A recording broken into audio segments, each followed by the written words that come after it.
कई सालों से चीन को लेकर जो एक मुद्दा चर्चा में रहा है वो है दक्षिण चीन सागर यानी साउथ चाइना सी।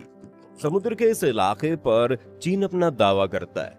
एक महत्वाकांक्षी परियोजना के तहत वो यहाँ नए द्वीप बना रहा है, लेकिन चीन के अलावा 5 और मुल्क भी साउथ चाइना सी के कुछ हिस्सों पर दावा करते हैं।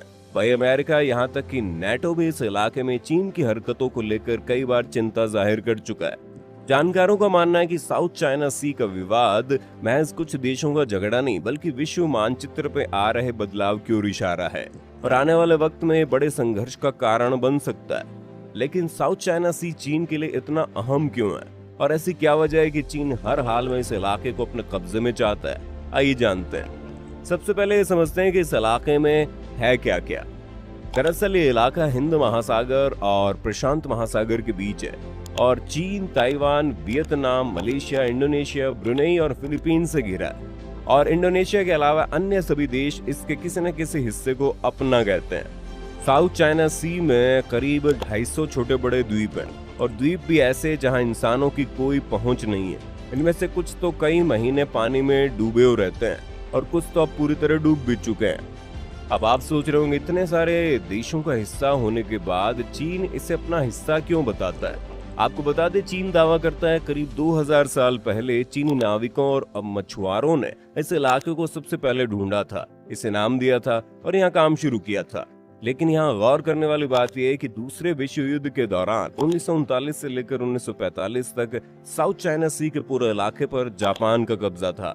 और जैसा कि हम सबको पता है कि दूसरे विश्व युद्ध में जापान को करारी हार का सामना करना पड़ा था। इसलिए जापान की हार के बाद चीन ने इस इलाके पर फिर से कब्जा करने के लिए अपने नौसैनिक जंगी जहाज वहां भेज दिए और इस इलाके को कब्जे में ले लिया। जिसके बाद चीनी सरकार ने आधिकारिक तौर पर एक मैप जारी किया जिसमें एक लकीर के जरिए 30 लाख स्क्वायर किलोमीटर के चाइना सी साउथ के इस बड़े हिस्से और लगभग सभी द्वीपों को चीन ने अपने हिस्से में दिखा दिया।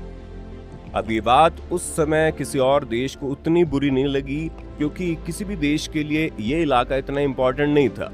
लेकिन जैसे इस इलाके में तेल यानी क्रूड ऑयल खोजने की शुरुआत होने लगी, वैसे इस इलाके में बाकी देशों की दिलचस्पी बढ़ गई और बाकी देश भी तेल के जरिए खुद की इकोनॉमी सुधारने के चक्कर में पड़ गए। लेकिन आपको बताएं, इस इलाके में असल में कितना तेल मिल सकता है, इसे लेकर कोई क्लियर जानकारी नहीं है। लेकिन इसमें इंटरेस्टिंग पार्ट ये है कि चीन के लिए ये जगह इसलिए इम्पोर्टेंट है क्योंकि तेल से ज्यादा यहाँ पर मछलियाँ हैं।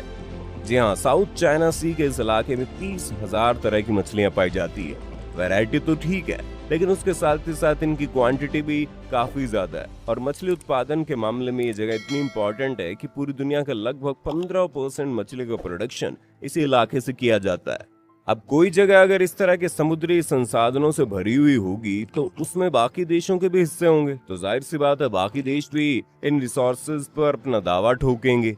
लेकिन जैसे ही कोई देश ऐसा करता है वैसे इस इलाके में चीन की मौजूदगी के कारण विवाद बढ़ने लगता है। इसी कारण जब बाकी के देश चीन की रोक के कारण ग्लोबल कोर्ट पहुंचे तो वहां पर भी चीन के दावों को गलत कहा गया। लेकिन इसके बावजूद चीन उस कोर्ट के आदेश को कागज का टुकड़ा कहकर उसे मानने से इनकार करता है। यही कारण है कि चीन के खिलाफ बाकी देशों में तनाव बढ़ने लगा।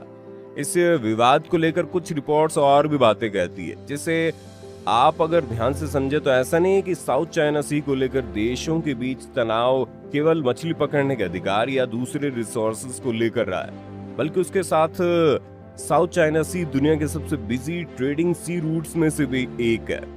संयुक्त राष्ट्र conference on trade and development की माने तो उनके हिसाब से दुनिया में होने वाले व्यापार का 80% सी रूट से होता है और इस व्यापार का करीब 1/3 हिस्सा साउथ चाइना सी से होकर गुजरता है। इसके अलावा आपको बताएं कि इस रास्ते से सालाना करीब $3.37 ट्रिलियन का बिजनेस होता है। ऐसे में कई मुल्कों की इसमें दिलचस्पी होना तो तय ही है।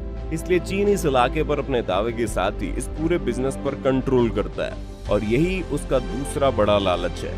अब जब मामला पैसों का हो और अमेरिका उसका हिस्सा ना बने, ऐसा तो हो ही नहीं सकता। इसीलिए अमेरिका भी चीन के इस दावे को गलत बताता है। लेकिन इसके पीछे अमेरिका का स्वार्थ ये है कि उसके भी कई ट्रेडिंग शिप्स और नौसेना के जहाज इस इलाके में आते रहते हैं। अब चीन वहाँ क्या क्या कर रहा है इसे समझते हैं। तो दोस्तों, कहा जा रहा है कि चीन साउथ चाइना सी में डूबे चट्टानों के ऊपर करोड़ों किलो कंक्रीट और पत्थर डाल रहा है इस तरह से वो समुद्र के भीतर मजबूत नींव तैयार करके उसके ऊपर आर्टिफिशियल आइलैंड बना रहा है। साउथ चाइना सी के पारासेल्स, पाटली, फायरी, मिस्चिफ, सूबी और वुडी द्वीपों को बड़ा करने और वहां सैन्य अड्डे व बंदरगाह बनाने का काम कर रहा है। और चीन अब तक समुद्र के भीतर 3000 हेक्टेयर की नई जमीन तैयार कर चुका है। जमीन तक तो बात समझ में आई, लेकिन आप ये भी जानिए कि इस इलाके में चीन ने 3000 मीटर लंबे 3 रनवे बना लिए हैं। ये चीनी सेना के रनवे हैं, यानी यहाँ ये सिलसिला अभी खत्म नहीं हुआ है, बल्कि चीन लड़ाकू विमान उतार सकता है। साथ ही वो कच्चे तेल के बड़े बड़े टैंक जमीन के नीचे समंदर में धंसा कर वहाँ तेल के विशाल भंडार बना रहा है। द्वीप की सुरक्षा के लिए उसने यहाँ मिसाइल सिस्टम लगाया और ये सारा काम उसने महज 3 सालों के अंदर कर लिया। ऐसे में अब चीन की तैयारी को हम देखें तो ये बिल्कुल ही ऐसी है, चीन खुद को किसी भी जंग के लिए तैयार कर रहा है। अब इस तैयारी को देखते हुए बाकी के देश विरोध तो कर ही रहे हैं, लेकिन जो देश चीन से छोटे हैं उनके पास डर भी है। खैर, इतनी बड़ी संपदा पर चीन का अकेला अधिकार गलत है। आगे क्या होता है, क्या ये इलाके और विरोध की वजह बनता है, तो आने वाला वक्त ही बताएगा।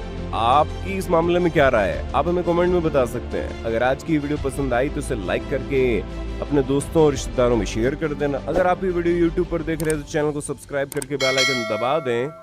और अगर Facebook पर ये वीडियो देख रहे हैं तो Facebook पेज को जल्दी से लाइक करें। और फिलहाल के लिए इतना ही, अभी के लिए हमें दीजिए इजाजत। आपसे मुलाकात होगी अगली वीडियो में। शुक्रिया।